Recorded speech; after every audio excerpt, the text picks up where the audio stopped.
건강을 빨리 찾으셨으면 좋겠습니다.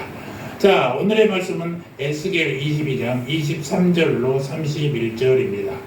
에스겔 22장 23절로 31절 다 찾아본 줄 믿고 화면을 보면서 우리 함께 교도하시겠습니다. 여호와의 말씀이 내게 임하여 가라사대 나는 그에게 너는 청결함을 얻지 못한 땅이요 진노의 말에 피를 얻지 못한 땅이라 나아가 그 가운데에서 선지자들의 배약함이 우는 사자가 식물을 움킴 같았도다. 그들이 사람의 영혼을 삼켰으며 전제와 보물을 탈취하며 과부로 그 가운데 많게 하였으며 그 제사장들은 내 율법을 범했으며 내 선물들을 더럽혔으며 거룩함과 쏟던 것을 구별하지 아니하였으며 부정함과 정한 것을 하나님이 구별하게 하지 아니하였으니 그의 눈을 가려 내 인생을 증명했으므로 내가 그들 가운데서 더럽힘을 받았느니라. 그 가운데 방백들은 식물을 삼키는 일이 같아서 불의의 일을 취하려고 피를 흘려 영혼을 멸하거늘 그의 선지자들이 그들을 위하여 화를 치르고 스스로 헛탄한 사람하며 거짓 복음을 하며 여호와 말하지 아니했어도 주 여호와께서 이같이 말씀하시노라. 이 땅 백성 강포하며 늑탈하여 가난하고 궁핍한 자를 압제하였으며 우고한 자를 불법하게 학대하였으므로 나의 성을 쌓으시는 하나님을 없어서 나를 해오고 하지 못하는 사람을 내가 그 가운데서 찾아내 주목하시노라. 다 같이 내가 내 손으로 그 위에 쏟으며 내 진노의 불로 면하며 그 행위대로 그 머리에 보응하였느니라. 나 주 여호와의 말이니라. 아멘. 자, 30절 하다가 좀 읽고 시작. 이 땅을 위하여 성을 쌓으며 성 무너진 데를 막아서서 나로 멸하지 못하게 할 사람을 내가 그 가운데서 찾다가 얻지 못한 고로. 이 30절의 말씀을 중심으로 제목을 누가 성 무너진 데를 막아설 것인가 라고 제목을 붙여봤습니다.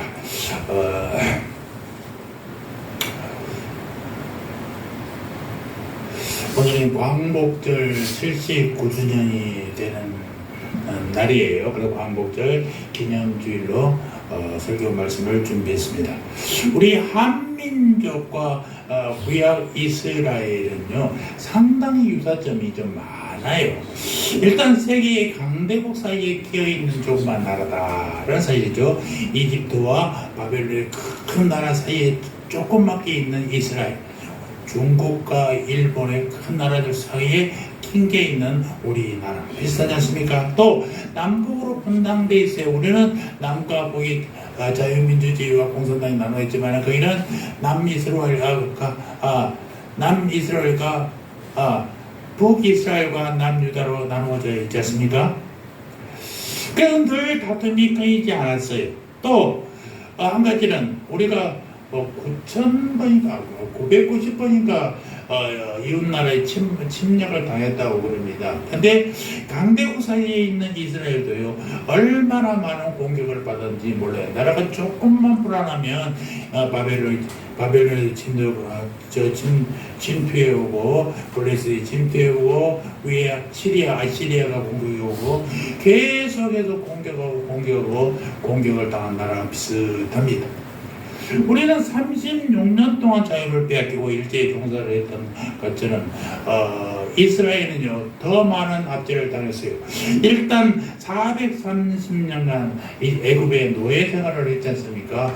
그리고 바벨론에 침략을 해서 한 70년 동안 기나긴 포로 생활을 한 것도 비슷한 환경입니다. 이스라엘이 출애굽을 기념을 해서 6월절 절기를 지키듯이 우리나라도 1945년 8월 15일 해방과 대한민국 독립을 기념하여 광복절을 지키고 있습니다. 지금도 국경의 광복절은 지키고 있죠. 몇몇 뉴라이트 계열들 이상한 나라들이 4월 광복절이 아니라 독립 건국일이다라고 하는데 건국일이라는 것은 맞지가 않습니다. 이미 우리 헌법에 있지만은 김이 3월 1일 만세 운동부터 시작해서 우리나라는 존재했는데 단지 일본이 우리나라를 침탈해서 우리나라의 정부를 무너뜨려 버렸잖아요. 그러니까 임시정부가 있었던 것이고 그 임시정부가 다시 정식으로 정부가 수립된 날 그것이 8월 15일 광복절이고 그 다음에 48년 8월 15일이 이제 정부가 완전히 수립된 날입니다. 그래서 이승만을 추종하는 세력들이 이승만을 건국 대통령으로 만들려고 정부 수립일을 건국일이라고 그래서 하는데 그런 맞죠. 우리 헌법에도 어긋난 예입니다. 우리가 학교 다닐 공부할 때도 다 정부 수립이라고 배웠지 건국이라고 배운 적이 없어요. 뉴라이트라는 이상한 사람들이 나타나서 그렇게 이명박 때 나타나서 했던 것입니다. 광복절, 빛이 회복된 날, 자유를 찾은 날 정부가 다시 세워진 날입니다. 우리의 남자들은 강제징병을 당하여 전선에서 총알바지가 되었었죠. 그리고 젊은 여자들은 일본 군인들을 위하여 정신대로 참여했지 않습니까? 그렇게 강제로 끌려갔어요. 무참히 유린됐던 사람들이죠. 일본은 아직도 이 분명한 역사사실을 부인하고 있고 이 일본인들에게 아부하기 위해서 정신대는 끌려간 게 아니라 자진해서 돈 벌러갔다. 이 따위 짓거리 하는 사람들이 나타나 있단 말이에요. 참으로 나라가 걱정스럽습니다. 여러분 일제강점기 시기에는요 우리말을 빼앗겨버렸죠. 그리고 우리 글도 빼앗겨버렸습니다. 교회들이 많은 핍박을 당했고 일본인들이 귀신을 섬기라고 신사참배를 강요했었어요. 신사참배하지 않은 사람들은 다 몰살당하고 막 그랬던 것을 보게 됩니다.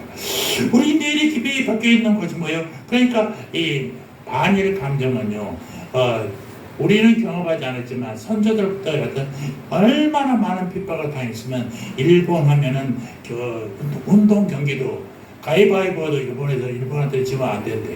그만큼 심각한 문제가 일본 반일 감정이 있는 것입니다.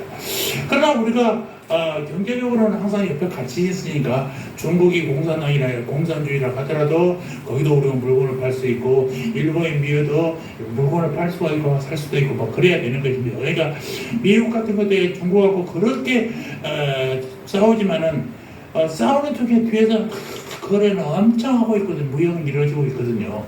정치적으로 외교적으로 싸우더라도 그 거래는 가까운 사람들끼리 넉넉한 사람들끼리 큰 시장끼리 이렇게 하게 되는 것입니다. 이게 세상에 지금 세계 질서들이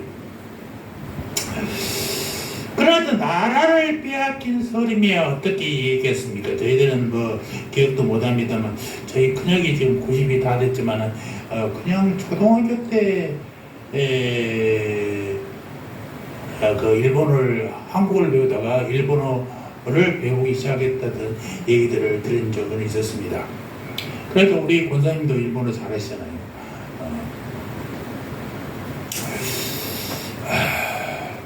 그래서 그런 반일감정 속에서 우리가 특히 한국교회 성도들의 끊임없는 독립의 의지와 기도로 인하여 하나님께서는 우리나라를 해방시켜 주셨고 또 자유민주주의 공화국으로 세워주셨습니다. 3.1운동 때 3.1 중에서 절반가량이 우리 기독교인이었고 기독교인들이 상당히 많은 역할을 했던 게 뭐냐면 교회가 체계가 되어 있고 사람들 조직이 확실하지 않습니까? 이 조직을 이용해서 전국적으로 만세운동을 이렇게 하는데 아주 유용한 기독교의 역할을 했던 것을 기억합니다. 이날은 우리 민족에게는 축복의 날이고 영원히 잊지 못할 날이죠. 79년이 지난 요즘 후손들에게만 놀라운 감격을 까맣게 잊고 있는 것이 안타깝습니다. 흙다시 만들고자 바닷물도 춤을 춘다라는 노래도 하지도 않고 있어요. 신세대 가운데 일본의 부패한 문화에 깊이 빠져서 우리의 민족권을 좀먹히고 있는 것도 사실이고 아까도 있지만 뉴라이트라는 계열들은 나이 먹어서 있으면서 불구하고 일본을 추종하고 일본 사람들에게 아부하고 고개 숙이고 하려는 이런 모습들을 보게 되는 게 참 안타깝습니다. 지금 문정부가 우리 윤 정부가 좀 그런 상황이거든요. 너무나도 일벌에만 아부하고 있는 모습이 좀 안타깝습니다. 오늘 본문은 유다 말기 예루살렘이 바벨론에 의해서 멸망당기 바로 직전에 하나님께서 그의 종 에스겔에게 주신 애타는 말씀이에요. 본문에는 유다가 어찌하여 멸망당하지 않으면 안 되었는지에 대한 구체적인 이유가 나와 있습니다. 당시의 시대상은 참으로 기가 막힐 정도로 오늘 우리의 현실, 특히 한국 교회의 현실과 너무나도 흡사한 것이 아닌가라는 것을 오늘 본문을 통해서 보게 됩니다. 그러나 이것은 그리 놀랄 만한 일이 아니에요. 왜냐하면 하나님의 말씀은 영원하기 때문에 어떤 인간 시대에도 동일하게 적용되는 것이고, 또 인간이란 근본적으로 그 죄성이 동서고금을 막론하고 동일하기 때문에 그렇습니다. 부패하고 타락한 자기 백성을 향한 하나님의 경고의 음성이 에스겔 선지자를 통하여 들려오고 있는 것이죠. 30절, 31절을 보겠습니다. 30절, 31절 시작. 땅이야 심을 쌓으며 성문들을 막아서서 나로 열어지 못하게 할 사람을 여러분의 터치 됐으므로 내가 그네로 그들 위에 씹으며 내 진노의 불로 멸하여 그들 행위대로 그들 머리에 보응하였느니라. 주 여호와의 말씀이니라. 무너진 성을 쌓는 사람은 어디에 있습니까? 누가 성 무너진 데에 서서 하나님의 진노의 불을 막아낼 것이냐? 본문은 우리의 무너진 신앙과 윤리의 성벽을 재건하려는 주님의 음성이 들려오는 본문이에요. 한국교회가 세속주의, 인본주의, 혼합주의, 종교다원주의에 포로된 삶에서 철저히 해방이 되어서 하나님이 인정하는 삶, 참 믿음의 동방의 이스라엘이 되기를 주님의 이름으로 축원합니다. 그래서 8월 15일 날 맞이해서 여러 곳에서 나라를 위한 기도를 합니다. 정말 어떤 나라를 위해 기도할 것인가? 정말 하나님의 나라예요. 하나님의 나라. 우리나라가 공산주의 되겠습니까? 절대 안 됩니다. 쉽게 될 수가 없습니다. 누구 하나가 공산주의를 하려고 한다 해도 넘어갈 수가 없어요. 그런 나라가 우리나라 튼튼한 나라예요. 여러분 걱정하지 마십시오. 정말 정치인들이 그런 문제는 정치인들이 맡기고 정치인들이 싸워도 다 지들이 위해서 그런 것입니다. 우리는 정말 이 나라가 하나님이 기뻐하시는 믿음의 나라가 되기를 기도해야 된다는 것입니다. 정치적으로 얘기를 할 것이 없어요. 이쪽 정치, 이쪽 저쪽 좀 다 그거 할 필요 없어요. 다 이놈이나 저놈이나 똑같아요. 우리는 하나님이 원하는 나라, 하나님이 바라는 나라가 되기를 바랍니다. 그러려면 누가 되겠어요? 우리가 하나님의 자녀로서 똑바로 또 돌파하는 삶을 살아야 하나님이 원하는 나라 만들어줄 소리만 지르다 된 게 아니라 하나님의 나라가 되려면 하나님의 나라에 속한 백성들이 하나님의 사람이 되어야 된단 말입니다. 이것이 안 되는 기도는 아무 필요 없어요. 그건 정치적인 운동밖에 안 되는 것입니다. 그래서 첫 번째 우리가 24절을 봅시다. 인자야 너는 그에게 이르기를 너는 정죄를 얻지 못한 땅이요 진노의 날에 비를 얻지 못한 땅이로다.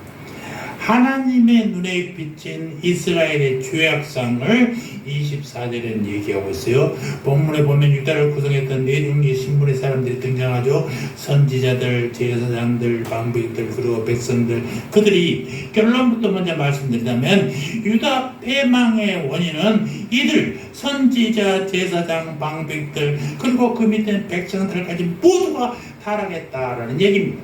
이게 이스라엘 패망의 원인이에요. 한 가지 원인이 아니라 이런 다양한 사람들이 다 하나님을 멸했다는 것입니다. 먼저 선지자를 봅시다. 25절. 그 가운데 선지자들의 반역함이 우는 사자가 음식을 훔긴 같다. 우는 사자가 음식을 먹으려고 얼마나 더 배고프면 사자가 음식을 먹을 걸 보고 하니까 물을 뜯었으면 이렇다는 거예요. 선지자들의 반역함이 이만큼이라는 거예요.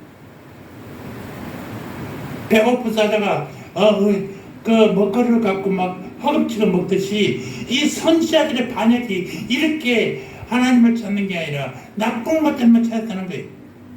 그것만입니까? 우리 또 한번 볼까요? 28절 시작. 그 선지자들이 그들을 위하여 화를 치르고 스스로 허탄한 이상을 보며 거짓 복수를 행하며 여호와 말하자면서도 주 여호와께서 같이 말씀하셨느니라. 네. 그 선지자들이 그들을 위하여 회를 치라고 자기들의 잘못을 깨끗하다고 회칠하면 속이 안 보이잖아요. 깨끗하게 칠해버린 거예요. 그리고 허탄한 이상을 본다는 것이요. 정말 바른 이상, 하나님의 부활의 소망을 가지고 봐야 되는데 허탄한 이상을 보고 거짓 복수를 행한다는 거예요. 반장할 일이죠. 여호와 하나님이 말하지 않았어도 주 여호와께서 그렇게 말씀하셨다라고 이용하고 있다는 말입니다. 우리 기독교인들이 이거 보면서 절친 느낌. 그러니까 선지자 같은 사람들이요, 하나님의 말씀을 받아서 그대로 짚고 하는 거예요. 짚고 그대로 전하는 거예요.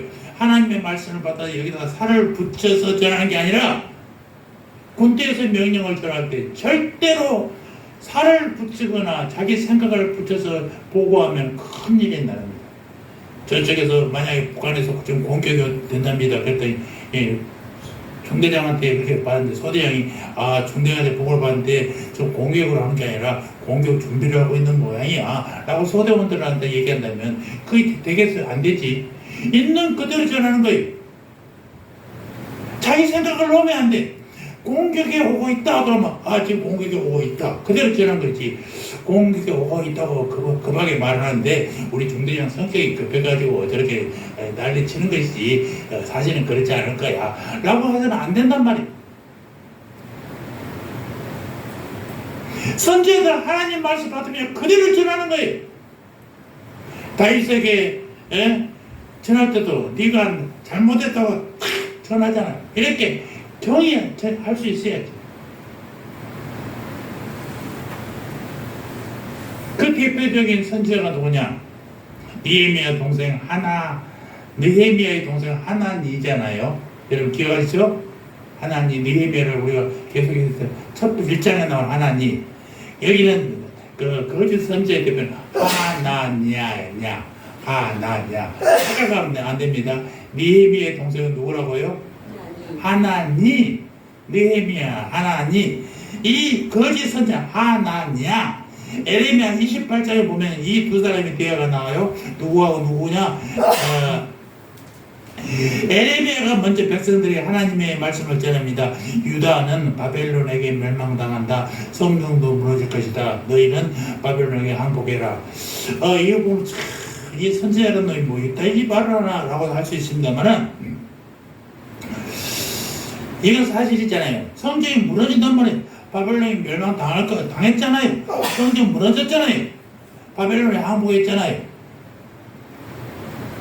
이 말을 하니까 기분 나쁘게 하나냐가 딱 들고 일어나.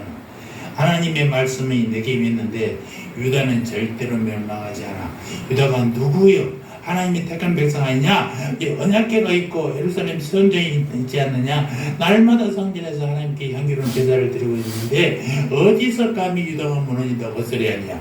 이 사람들이 붙을 때는요, 하나냐가 훨씬 더 하나님의 신실하신 선지자 같잖아요. 거짓 평화의 메시지, 달콤한 메시지. 이때 다시 에레미야가 얘기합니다. 이제 너희는 더 이상 외형적이고 형식적인 모습에 안주하지 말라. 하나님은 더 이상 손으로 지은 성전 안에 계시지 않는다.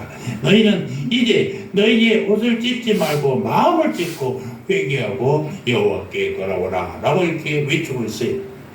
에레미야 28장 마지막 절 17절에 보면 하나님께서 하나냐 선지자를 죽여버리셨다고 기록하고 있어요. 이와 같이 에스겔 당시의 선지자들은요, 하나냐처럼 자기들이 하나님의 말씀을 받았다고 스스로 속이거나 아니면 착각하는 자들이 얼마나 많이 있는지 모른단 말입니다. 거짓 평화를 외칩니다.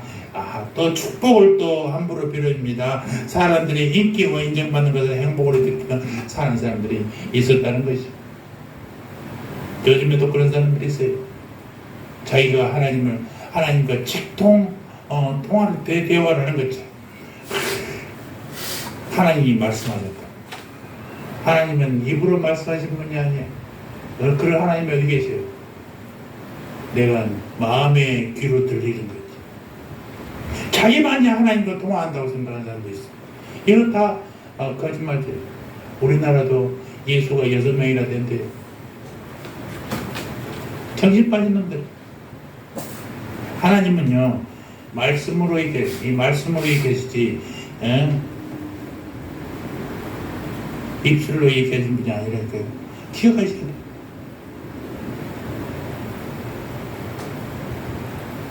달콤한 얘기를 하지만, 그럴 뜻한 얘기를 하지만, 거기에는 하나님이 전혀 계시지 않냐고 거짓 종들이었다는 것이 들통나지 않습니까? 이 하나님가 그랬어요.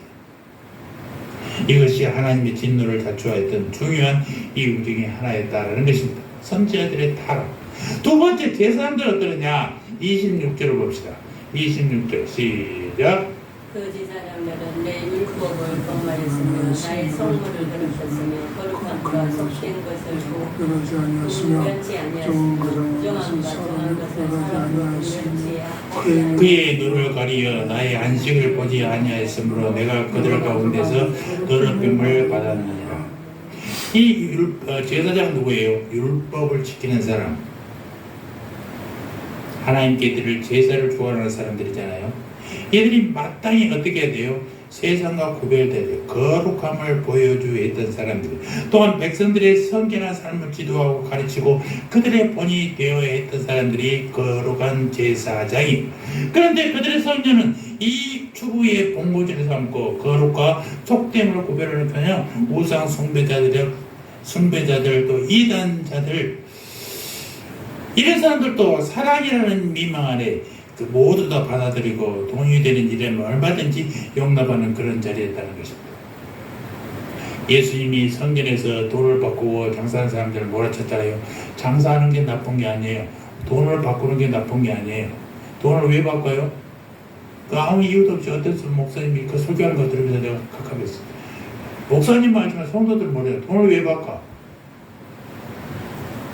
왜 바꾸는지 모르냐? 성전에 낼 세금 돈하고요, 나라 돈하고 달라요. 구별되어 있어요. 그걸 바꿔주는 것입니다. 당연해야 될 일이죠. 짐승을 파는 것은 멀리서부터 성전에 올 때 짐승을 끌고 오다가 발톱이 빠지고 다리가 부러지고 그러면 하나님께 드릴 수가 없잖아요. 그렇게 그냥 호주머니에 돈만 갖고 와서 짐승을 사다가 드리면 되는 거예요. 그 좋은 일이에요. 그럼 왜 하나님이 그 예수님이 그걸 치느냐? 이 좋은 일을 가정해서 장사를 해놓고 있는 거예요. 제일 정말 참새, 비둘기는 가장 싸잖아요. 근데 한 마리에 만약 1,000원짜리만 3,000원 불러서 돈 받아먹고 10,000원짜리 양이면은 10만원 받아먹고 이 짓거리 하는 거야.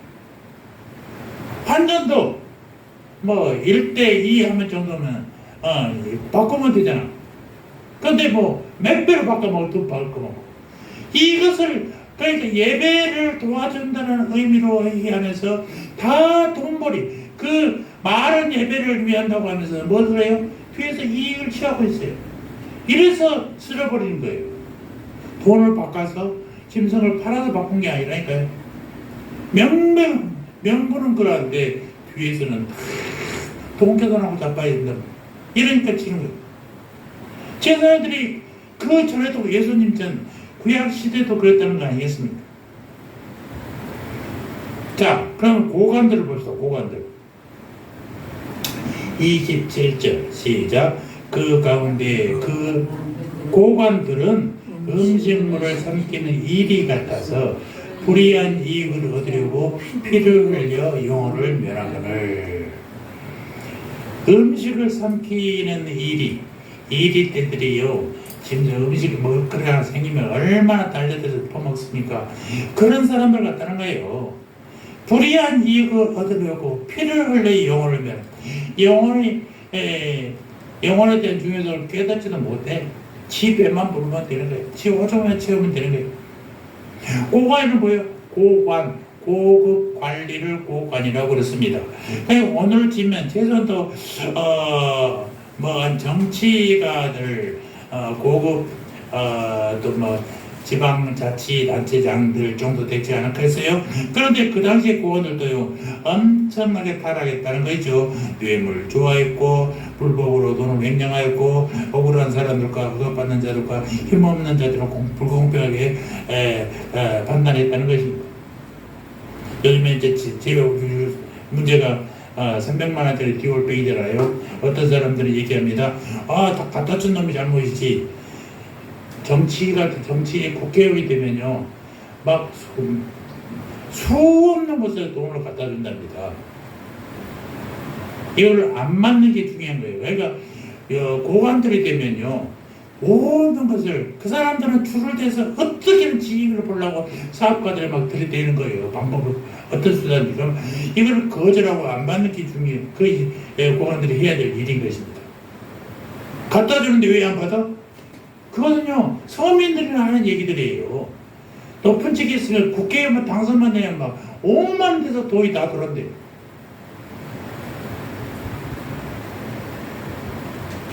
그걸 거절할 수 있는 공의와 정직에 살아있는 국회의원들이 나라를 위하고 백성을 위해서 일합니다. 국회에서 일하는 싸우는 사람 보면 맨날 국민을 위한다고 하면서 국민을 위한 게 아니라 다 지네들 정치해 보려고 다음 국회의원에 또 당선이라고 어떻게 해볼까 하고 그런 짓을 하고 있는 거예요.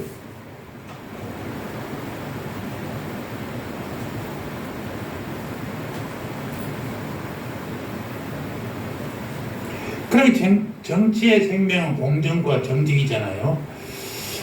이번 대통령이 공정과 상식인가 뭐 이렇게 표를 걸었을 때도만은 그런데 이런 걸 공정과 상식, 공정과 정의 다 포기해버려요.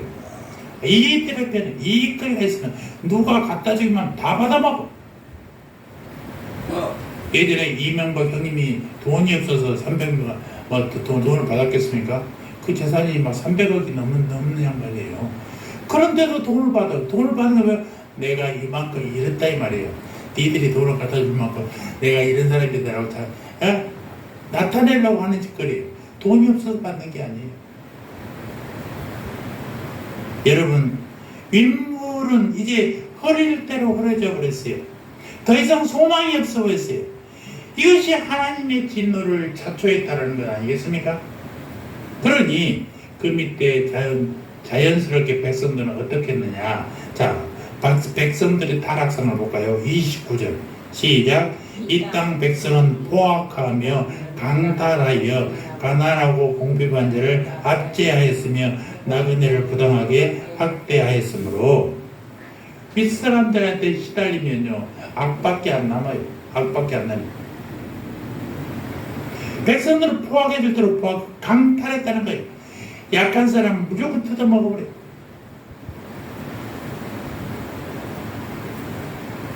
윗물이 흘러야 맑아야 아랫물도 막다는 것처럼 윗물이 흐르니까 아랫물의 백성들까지 다 흐려지게 됐어요.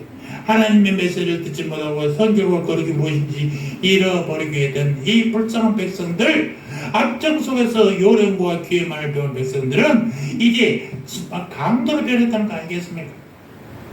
사회는 불신풍조가 팽배했고 두려움과 공포로 가득 찼어요.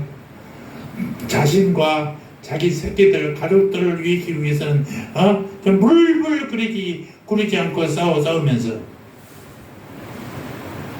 영적인 타락은 이제 사회 전체를 윤리적 타락으로 이끌어갔다라는 것입니다. 하나님의 말씀을 멀리했기 때문에 백성들 사이에 비록 예배의 형식은 남아있는지 모르지만 그 속에는 악한 영의 열매들로 가득했다는 거예요. 이것이 하나님의 진노를 자초한 중요한 이유였다는 것입니다.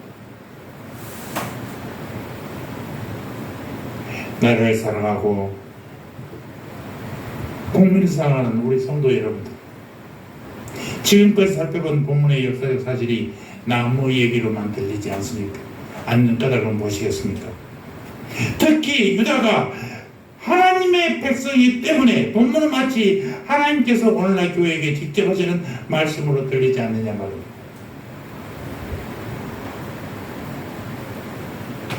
오늘 우리 교회들의 현실이 이 에스겔 시대의 현실과 너무나도 닮아 있어요. 번영의 신학, 잘되기만 하면 돼. 기복 신학, 빌면 다 돼. 이런 신앙으로 하고 있는 한국교회의 모습, 에스겔 선지자의 시대상과 어쩌면 그게 닮았는지는 몰라요. 특히 부흥사들이 이걸 다 발견했어요. 예수 믿고 잘 되기만 하고, 예수 믿고 복 받기만 하고, 내가 이 하나님을 어떻게 섬겨야 되는지는 까맣게 잊고, 그저 예수님 부자 되게 해주세요. 예수님 성공하게 해주세요. 예수님 승진하게 해주세요. 이거 외에는 아무것도 없어.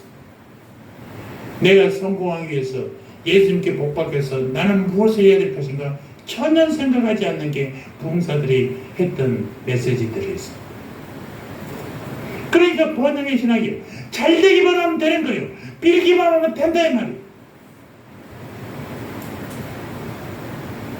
본문에서 하나님을 모독한 자들이 누구였어요?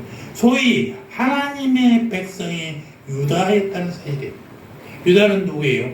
하나님 택한 백성이 너희들을 통해서, 그 이스라엘 유다 백성을 통해서 하나님의 나라를 구축하겠다는 얘기예요. 유다 백성들은 우리는 선민이 태가물 백성이에요. 너희들은 질이 달라. 우리는 하나님이 계셔. 율법이 있어. 성전이 있어. 우리나라 교회에 다니는 성도들도 마찬가지. 나 교회 다녀. 집사야. 장로야. 내가 우리 교회 설립부터 지금까지 얼마나 헌신했는데. 내가 목사야.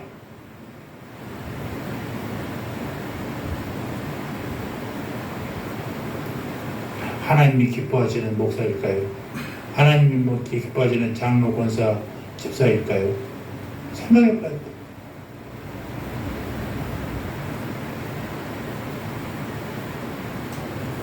특별히 선지자, 제사장, 이런 사람들은 오늘 목사들을 얘기할 것입니다. 목사, 장로들을 얘기할 것입니다. 교회의 리더들.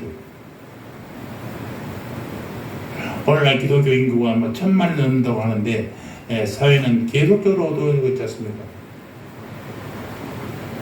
세상의 빛과 소금이라는 사람들이 이렇게 많은데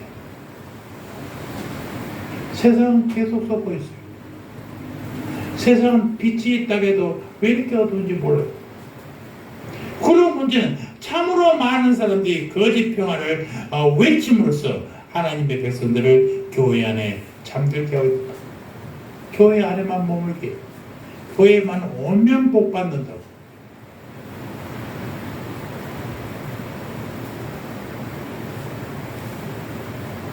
우리 주위에서 교회 행사들 많이 있습니다. 예배도 많이 있습니다. 축제도 많습니다. 부흥설교도 많이 합니다.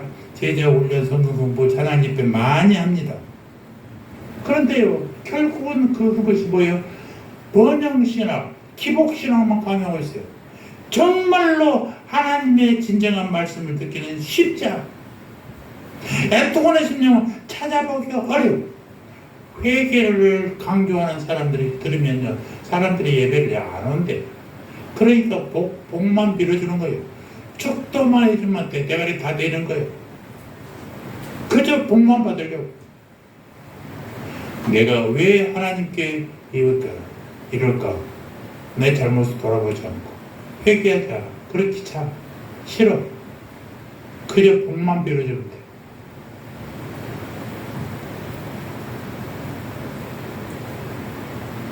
여러분 기도원에 가보셨죠? 그 많은 사람들 머리띠고 도도도도 지나가면 하나님이 이런 거 쏘아줍니까? 그런 형식적인데 다 대가리 뒤물고 말이죠. 기도받으려고 그래요. 여러분 스스로가 칼빈 얘기든 만인 제사장설, 여러분 스스로가 제사장이에요. 제사는 어떤 사람이에요? 내가 스스로 하나님을 만날 수 있는 사람이라고요. 누구를 통해서 만나는 게 아니라 내가 하나님을 직접 만나는 거예요.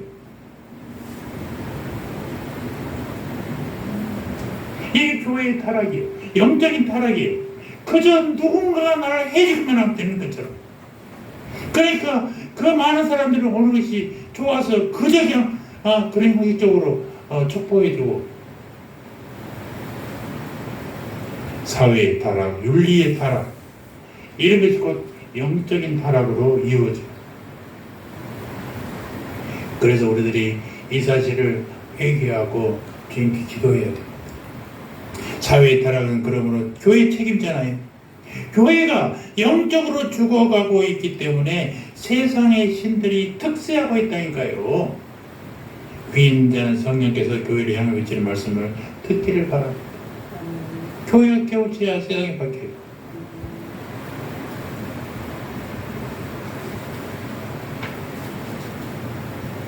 자, 30절을 한번 봅시다. 30절 시작.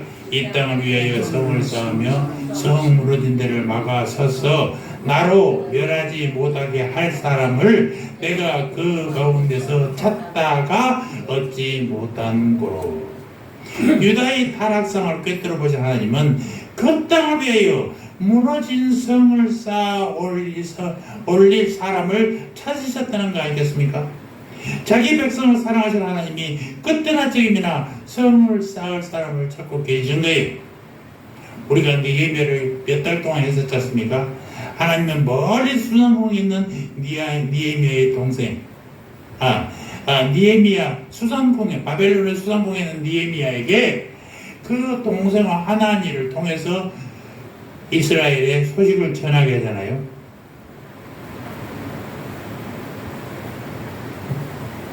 4개월 동안 기도해서 임금 앞에 함부로 가면은 죽으니까 기도해서 갔더니 임금이 받아주고 기도를 그 얘기를 들어주고 파견시키지 않습니까?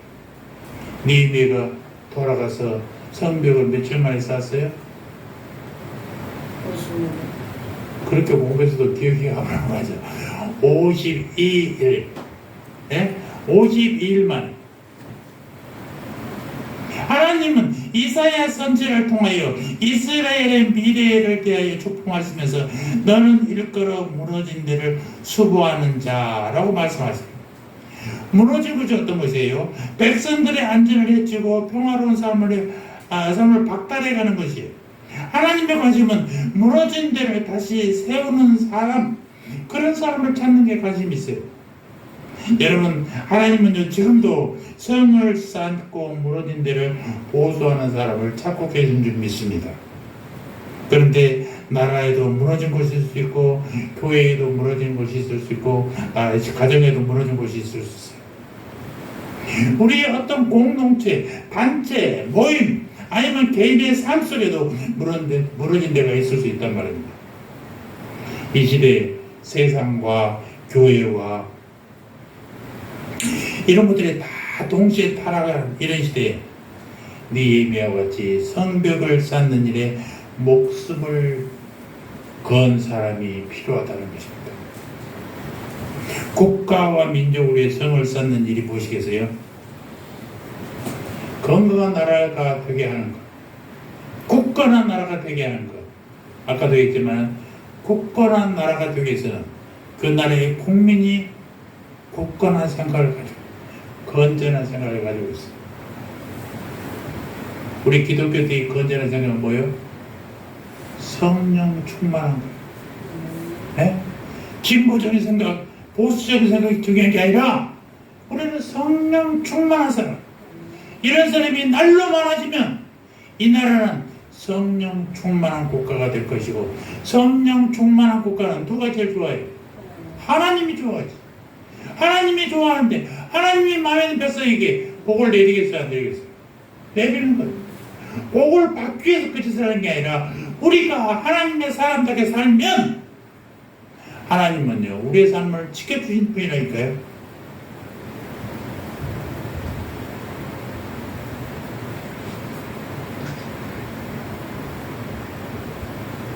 두 번째는 성령 충만한 신앙의 구를 증가시키는 거예요. 여러분 수력 발전하시죠? 물의 힘으로 터보를 발전기를 돌려가지고 전기를 만드는 거예요. 물이 계속해서 흐르려면 어떻게 하겠어요? 댐을 쌓잖아요.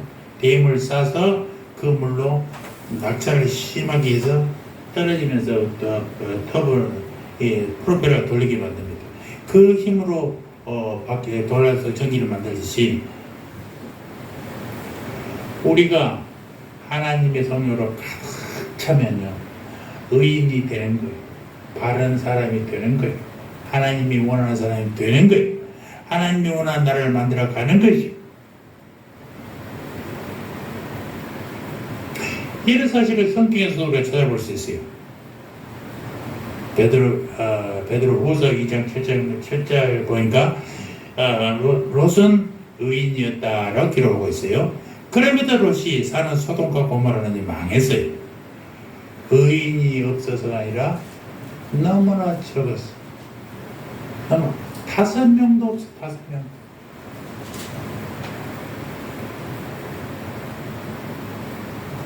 소돔과 고모라가 구원되기 위해서 최소한 10명이라도 있어야 되는데 그것도 없단 말이에요.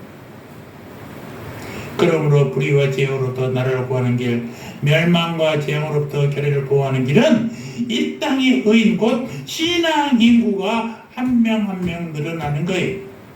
그러기에 예수 그리스도는 제자들에게 땅 끝까지 내 증인이 되라.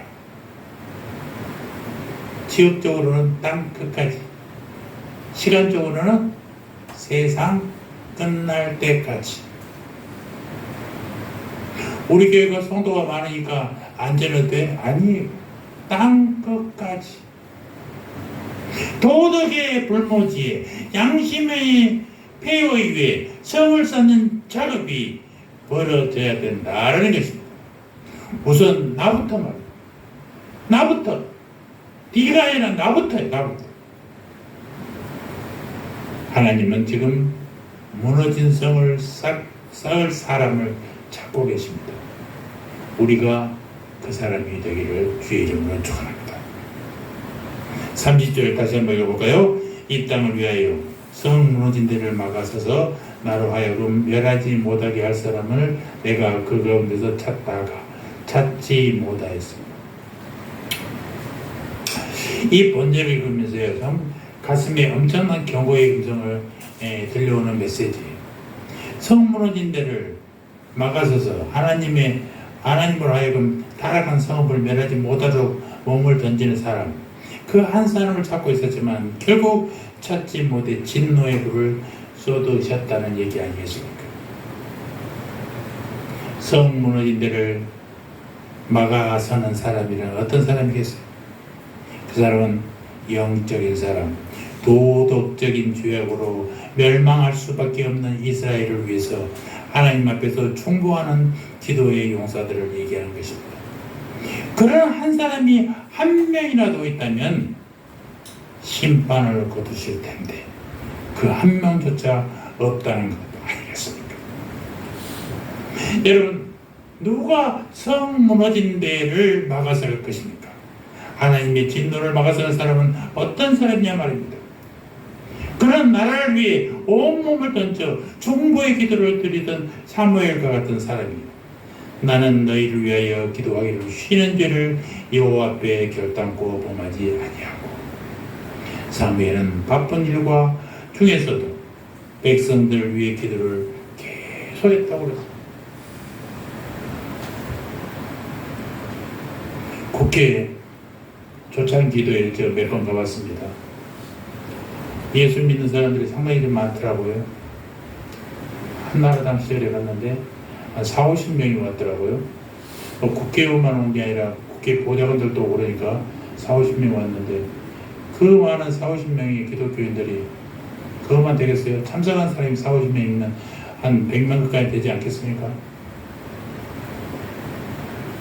예배 드리면 끝이에요.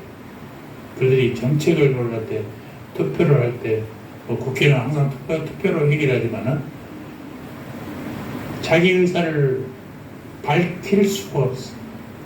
왜? 당의 명령을 안 따르면 다음 공천이 없어. 국회에 못 나가니까.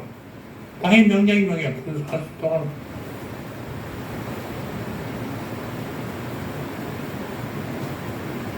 제 개인적인 생각으로 이 앞에 국민의힘 비대위원장이 또 누구죠? 혹시 기억합니까? 네? 아니. 황우여. 어떻게 당신은 기억하십니까? 황우여 장모님인데, 이분을 만났는데, 예수 믿는 장로님 나왔어요. 참 마음이 뿌듯했어요. 그 양반이 아마 그때 교육부 장관 할 때인가 그럴 때 있었어요. 그분 외에는 기독교인 냄새가 전혀 안 나더라고요. 정말 가슴이 아파서.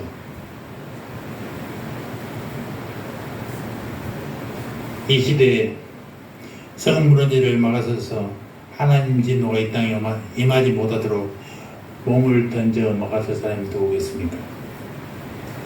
그런 사람들은 사도 바울처럼 목숨 걸고 받은 바 사명에 충실한 사람, 그런 사람이 아니겠나? 나라로 해서 몸을 던지고 충성하라고 하는 게 아니라 하나님의 일에 목숨 바치는 사람입니다. 제발 기독교가 8.15 광복절 기도회 하면서 정치적인 얘기 안 했으면 좋겠어. 나라를 위해서 중요하지. 나라를 위해서는 여러분들이 기도하는 게 뭐예요? 내가 국민들 충실하게 되는 거 이거 우선이잖아요. 무엇을 우리가 안 해야 되고 무엇을 안 해야 되고 이런 것은 할 얘기 아니야. 하나님이 다 한번 흔들어 보면 되거든. 뭐 동성연애 반대하고 뭐 그런 거 할 필요도 없어요. 우리는 또 이상하게 생각할지 모르지만 하나님을 우리가 하나 의지하고 하나님께 기도하면요, 하나님이 그런 것은 원래 성경에 어긋난 짓이잖아요. 그걸 없애버린다고요. 그런 기도에도 많이 가봤는데요, 성경에 반한 얘기라는 얘기 한 사람이 한 명도 없어. 안타까웠어. 뭐 여성 어쩌고 뭐쩌고 뭐 하면 뭐 이렇게 되니까 저렇게 되니까 이따인 얘기만 하지 근본적으로 성경에 없는 얘기잖아요. 하나님이 하라는 얘기가 아니잖아요. 그게 성경에 대한 얘기는 한마디도 없어. 가슴이 아팠어. 여러분 통일합시다. 그럼 여러분들이 통일을 어떻게 해야 돼요? 식칼 갖고 송곳 갖고 북한 쳐들어가야 돼? 아니요. 우리 있는 그곳에서 내 할 일을 충실히 하는 일이에요. 군인들은 북한을 막을지만 경제를 담당하는 경제를 해야 돼. 교육을 하는 사람은 교육이 열심히 해야 돼.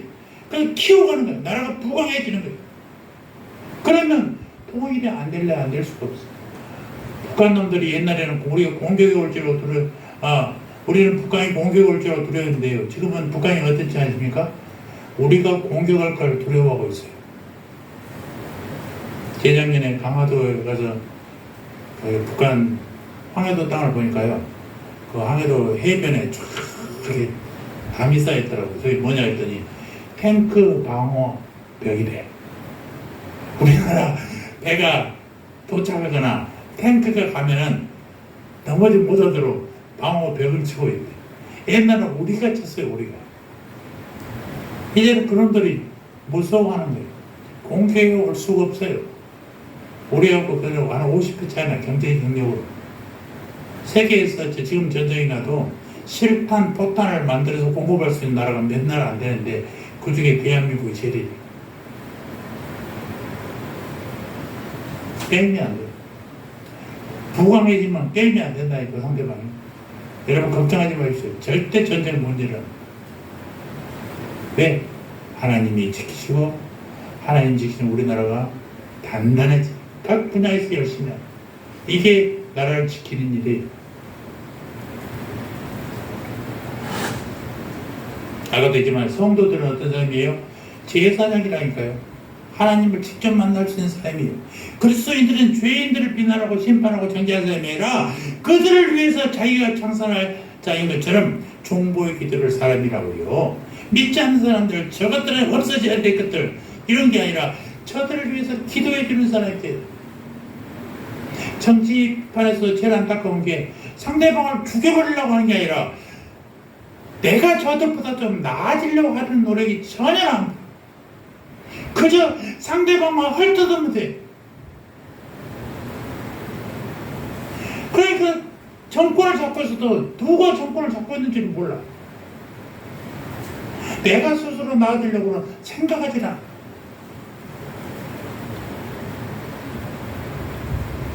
그래서 정말로 나라와 교회를 위해서 기도한다면 내가 하나님의 사람으로 바르게 거듭나는 것이.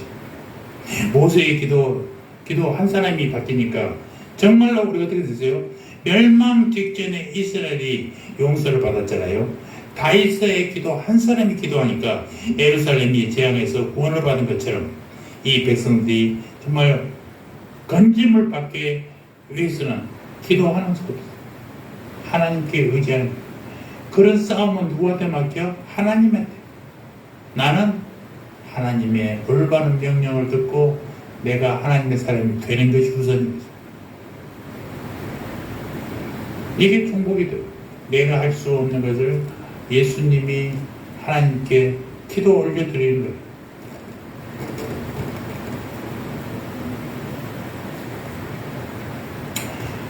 여러분, 네덜란드에 그 한스라는 소년 얘기하죠.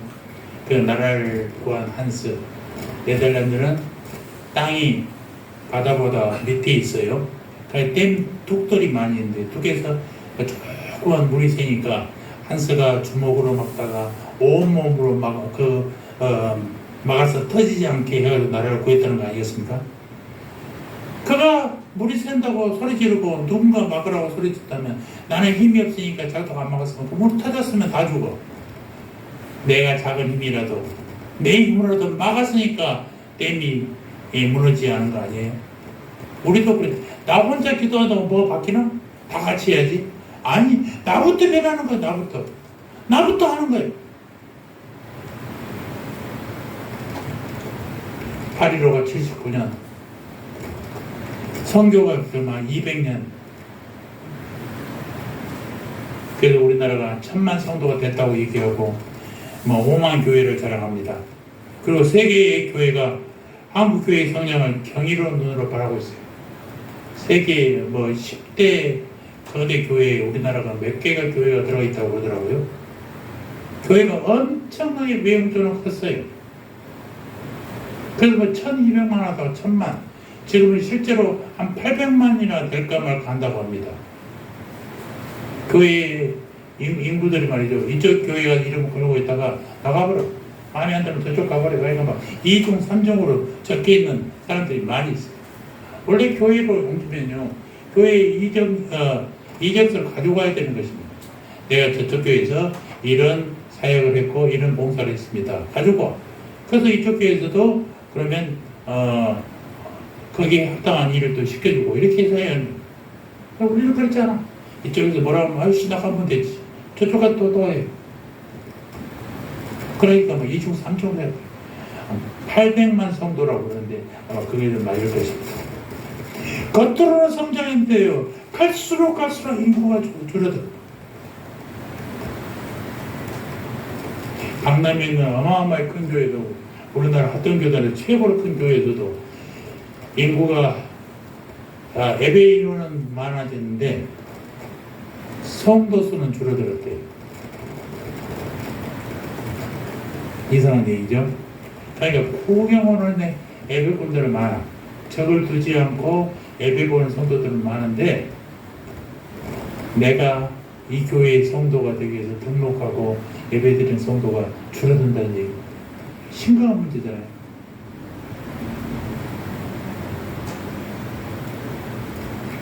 신학교들이 미달이랍니다. 미달. 우리 학교가, 우리 신학교, 백석신학교 신대원이 작년에 1대1이었대. 간신히 모면했대. 올해는 어떻게 될지 모르겠대. 그 교수들이 졸업생들에게 문자를 계속 보냅니다. 보내면, 목사님 추천으로 보내면 혜택을 조금 주겠더라고. 나한테가 아니라 그 학생에게. 신학교가 잘 되면요, 부흥합니다. 교회가 타락한 적이 없어요.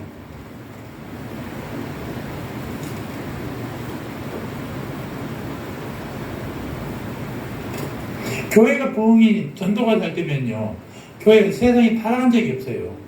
예전에 교회가 세상을 리드했는데 지금은 세상이 훨씬 더 잘 나가니까 교회에는 별 관심들이 없습니다. 진정한 그리스도인들만 교회에 오는 거예요. 심각합니다.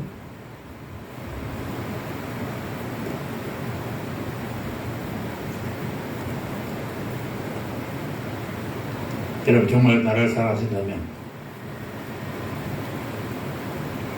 우리 스스로가 골방에 앉아 주님을 향해 성령 충만하기를 기도하고, 그래서 내가 성령 충만하고 내 이웃이 성령 충만하고 우리 가정이 다 성령 충만하고 사회가 충만하고 그러면 이 나라가 성령 충만하면요, 이 나라는 부흥합니다. 이 나라는 안전합니다. 걱정 마시기 바랍니다. 우리 모두가 나부터 골방으로 들어가서 중보기도하는 성도 되시기를 주님의 이름으로 축원합니다. 할렐루야. 아버지님 감사합니다.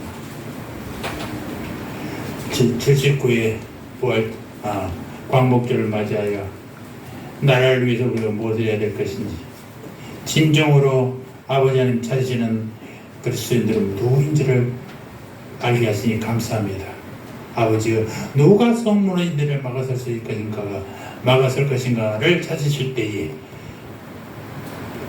제가 맡겠습니다. 손을 들고 나가는 우리 새하나님의 가족들이 되게 하여 주시옵소서. 내가 변해야 교회가 변하고, 내가 변해야 가정이 변하고, 내가 변해야 사회가 변하고 나라가 변할 줄 믿습니다. 주여, 말씀 들고 골방에서 주임을 만나게 하옵소서. 감사합니다. 예수님의 이름으로 기도합니다. 아멘.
이제는 이 나라의 광복을 하러 가신 우리 구주 예수 그리스도의 은혜와 하나님의 놀라운 사랑과 성령 하나님의 내주인도 교통하시고, 누가 성문인들을 막아설 것인가 부르실 때에 접니다, 제가 하겠습니다 라고 나설 수 있는 믿음의 사람, 성령의 사람이 내가 되기를 각오하고 다짐하는 주님의 백성들 머리 위에 이제부터 영원토록 영원 무궁토록 함께 있을지어다. 아멘.